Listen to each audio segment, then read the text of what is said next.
नमस्कार दोस्तों, चलिए बात कर लेते हैं उत्तर प्रदेश के सभी 75 जिलों की आज की ताजा बड़ी महत्वपूर्ण खबरों की। उससे पहले वीडियो को लाइक शेयर जरूर करें और साथ ही ये भी बताएं कि आप इस वीडियो को किस जिले, शहर या गांव से देख रहे हैं। बिजली बिल में 25% की भारी छूट, योगी सरकार ने दी राहत। 1 दिसंबर से शुरू होगी योजना। कानपुर देहात में प्लास्टिक फैक्ट्री में लगी भीषण आग, लाखों का नुकसान। कौशाम्बी में शेयर बाजार में निवेश के नाम पर 62 लाख की ठगी, 3 गिरफ्तार। सोनभद्र में पत्थर की खदान धंसने से बड़ा हादसा, 3 मजदूरों की मौत। उत्तर प्रदेश में ठंड ने पकड़ा जोर, कई जिलों में तापमान गिरा। अयोध्या राम मंदिर में सुरक्षा बढ़ाई गई, मोबाइल फोन ले जाने पर लगा प्रतिबंध। श्रीधाम एक्सप्रेस में बम की अफवाह से मचा हड़कंप, जांच के बाद ट्रेन रवाना। हाथरस में ट्रांसफार्मर से तेल चुराया, 15 दिन से कॉलोनी में बिजली गुल। गोरखपुर में सोलर पैनल लगाने वालों को टैक्स में मिलेगी बड़ी छूट।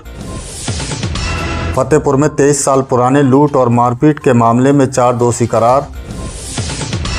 600 करोड़ के जीएसटी घोटाले का खुलासा, यूपी में 147 मामलों की जांच के लिए एसआईटी का गठन। बिहार के बाद यूपी में राजनीतिक भूचाल, इंडिया गठबंधन में दरार की आशंका। ताजमहल पर पर्यटकों की भारी भीड़, वीकेंड पर 70,000 से ज्यादा विदेशी और भारतीय पर्यटकों ने किया दीदार। मेरठ में दिल दहला देने वाली घटना, बैलगाड़ी और दीवार के बीच फंसकर महिला की मौत। पीएम किसान सम्मान निधि की 21वीं किस्त 19 नवंबर को होगी जारी। कृषि मंत्रालय ने घोषणा की है कि प्रधानमंत्री नरेंद्र मोदी 19 नवंबर 2025 को पीएम किसान सम्मान निधि योजना की 21वीं किस्त जारी करेंगे। उत्तर प्रदेश समेत देश भर के पात्र किसानों के खातों में 2,000 रुपये की राशि सीधे ट्रांसफर की जाएगी।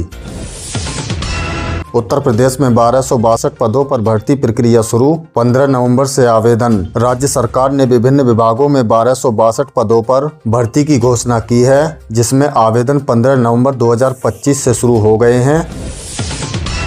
50,000 से ज़्यादा बिल बकाया तो कटेगी बिजली। दोस्तों, अब बात करते हैं उन लोगों की जो बिजली बिल नहीं भरते। अगर आपके घर या दुकान का बिजली का बिल 50,000 रुपये से ज़्यादा बकाया है तो आज से आपकी बिजली कट सकती है। बिजली विभाग आज से ऐसे बकायेदारों के खिलाफ बड़ा अभियान शुरू करने जा रहा है, जिनके कनेक्शन काटने के लिए घर घर टीमें जाएंगी। विभाग ने 2.25 लाख बकायेदारों की लिस्ट तैयार की है, जिन पर करीब 75 करोड़ रुपए का बकाया है। पेट्रोल में मिलावट के बड़े रैकेट का खुलासा, एसटीएफ ने अलीगढ़ में पेट्रोल में मिलावट करने वाली एक बड़ी फैक्ट्री का भंडाफोड़ किया है। ये फैक्ट्री पिछले 5 सालों से चल रही थी और यहाँ से न सिर्फ यूपी, कई राज्यों में मिलावटी पेट्रोल डीजल की सप्लाई होती थी। हैरानी की बात यह है कि फैक्ट्री का संचालन अफसरों से लेकर राजनेताओं तक का करीबी था, लेकिन 24 घंटे के अंदर उसे जमानत भी मिल गई। 600 करोड़ की जीएसटी घोटाले की जांच करेगी आईएसटी। उत्तर प्रदेश में अब तक हुए सबसे बड़े जीएसटी घोटाले की जांच के लिए एक उच्च स्तरीय एसआईटी का गठन किया गया है। ये घोटाले के करीब 600 करोड़ रुपए का है, जिसमें 45 जिलों में 147 मामले दर्ज हैं। 5 आईपीएस अधिकारियों की टीम इस पूरे मामले की जांच करेंगी। सिर्फ 2 मोबाइल नंबरों पर 122 फर्जी फर्में बनाकर घोटाले को अंजाम दिया गया। कानपुर देहात में 40 करोड़ से बनेंगी 22 सड़कें। कानपुर देहात के लोगों के लिए अच्छी खबर, यहाँ की 22 जर्जर सड़कों को बनाने के लिए 40 करोड़ रुपए मंजूर किए गए हैं। इन सड़कों के बनने से अकबरपुर, सिवली, रसूलाबाद, सिकंदरा और भोगनीपुर के लाखों लोगों को फायदा होगा। सरकारी स्कूलों में 10 दिन चलेंगी मस्ती की पाठशाला। उत्तर प्रदेश सरकार ने सरकारी प्राइमरी स्कूलों में अब पढ़ाई का तरीका बदलने वाला है। बेसिक शिक्षा विभाग ने अब मस्ती की पाठशाला नाम से एक नया कार्यक्रम शुरू किया है, जिसके तहत महीने में 10 दिन बिना किताबों के मनोरंजन तरीके से बच्चों को पढ़ाया जाएगा। इसका मकसद बच्चों को खेल खेल में सिखाना और स्कूलों में आने के लिए प्रेरित करना है। नए साल से पहले शिक्षकों को मिलेगा प्रमोशन का तोहफा। यूपी के हजारों शिक्षकों के लिए बड़ी खुशखबरी। नए साल से पहले बेसिक और माध्यमिक शिक्षा विभाग में बड़े पैमाने पर शिक्षकों के प्रमोशन की तैयारी चल रही है। इसके लिए अधिकारियों को निर्देश दिए गए हैं कि प्रमोशन की प्रक्रिया जल्द से जल्द पूरी की जाए। रक्षा मंत्री राजनाथ सिंह का लखनऊ दौरा, 2027 चुनाव पर बड़ा बयान। रक्षा मंत्री राजनाथ सिंह 2 दिवसीय दौरे पर अपने संसदीय क्षेत्र लखनऊ पहुंचे, जहां डिप्टी सीएम ब्रजेश पाठक ने उनकी अगवानी की। वरिष्ठ कार्यकर्ताओं से संवाद में राजनाथ सिंह ने बड़ा ऐलान करते हुए कहा है कि बिहार में एनडीए की प्रचंड जीत को 2027 में उत्तर प्रदेश में भी दोहराया जाएगा। उन्होंने कहा है कि जनता ने बिहार में भ्रष्टाचार मुक्त सरकार को फिर से सत्ता सौंपी है। पूर्व सैनिकों को 14 साल के बाद मिले 22 लाख रुपए। एक पूर्व वायु सैनिक के साथ 14 साल के बाद चमत्कार हो गया। उन्होंने अपना पुराना सैलरी बैंक खाता भुला दिया था, जिसमें केवल 1600 रुपए थे। 14 साल बाद जब बैंक अधिकारी उनके घर पहुंचे तो बताया कि उनके खाते में अब 22 लाख रुपए जमा हो चुके हैं। ये खबर पूर्व सैनिक के लिए किसी चमत्कार से कम नहीं रही।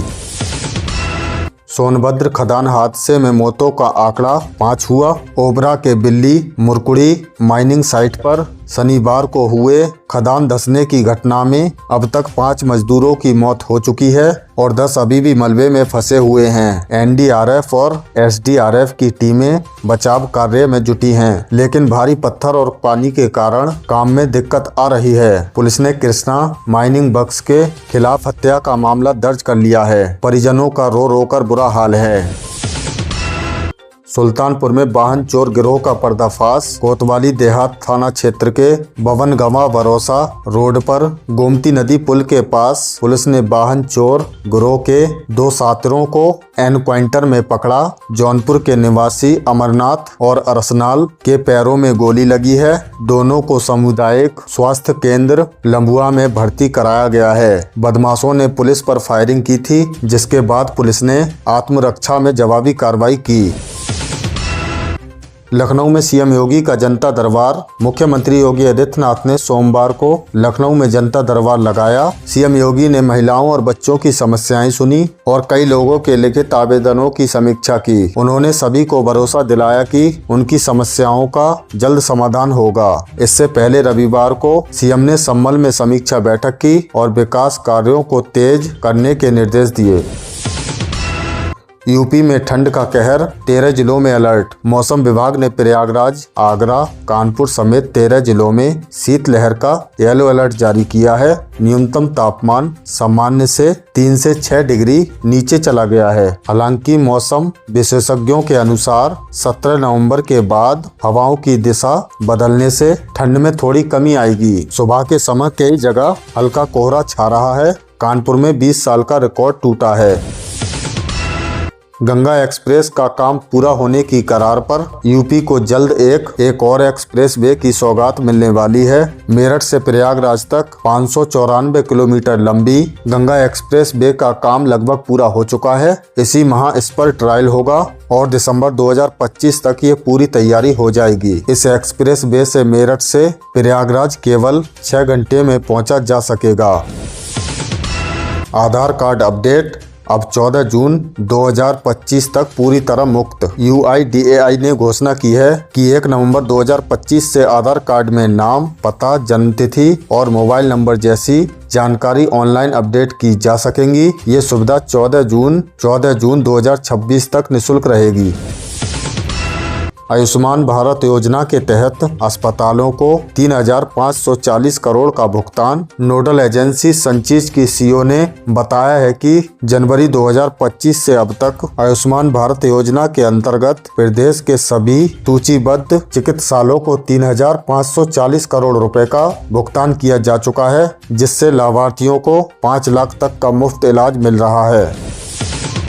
वाराणसी में दाल मंडी प्रोजेक्ट पर विवाद तेज। वाराणसी में दाल मंडी चौड़ीकरण प्रोजेक्ट को लेकर विवाद और तेज हो गया है। 187 मकानों को ध्वस्त किया जाना है, जिसमें 6 धार्मिक स्थल भी शामिल हैं। व्यापारियों के समर्थन में अब मुस्लिम महिलाएं भी सड़क पर उतर आई हैं और उन्होंने चेतावनी दी है कि बुलडोजर के सामने खड़ी होंगी। व्यापारियों का कहना है कि उन्हें मुआवजा नहीं मिल रहा और 10,000 से ज्यादा दुकानदार बेरोजगार हो जाएंगे। ये मार्ग काशी विश्वनाथ मंदिर जाने का मुख्य मार्ग होगा।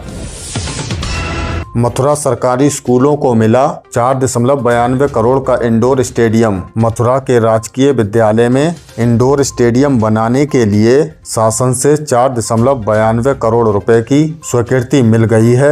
2500 वर्ग मीटर क्षेत्रफल में बनने वाले स्टेडियम में बास्केटबॉल, बॉक्सिंग, टेबल टेनिस और अन्य इंडोर खेल खेले जा सकेंगे। ये स्टेडियम छात्रों को बेहतर खेल सुविधाएं प्रदान करेगा और शिक्षा के साथ खेल को भी बढ़ावा देगा। मथुरा में राष्ट्रीय स्तर के स्टेडियम का प्रस्ताव भी शासन के पास है। तो दोस्तों, ये थी उत्तर प्रदेश की आज की ताजा बड़ी महत्वपूर्ण खबरें। इनमें से आपको कौन सी खबर सबसे ज्यादा महत्वपूर्ण लगी, कमेंट में जरूर बताएं। वीडियो अच्छी लगी तो वीडियो को लाइक कर दें और चैनल पर नए हैं तो प्लीज चैनल को सब्सक्राइब कर लें। हमारे इस चैनल पर आपको उत्तर प्रदेश से जुड़ी सभी ताजा अपडेट मिलती रहेंगी। मिलते हैं अगली किसी वीडियो में नई खबरों के साथ, तब तक के लिए धन्यवाद।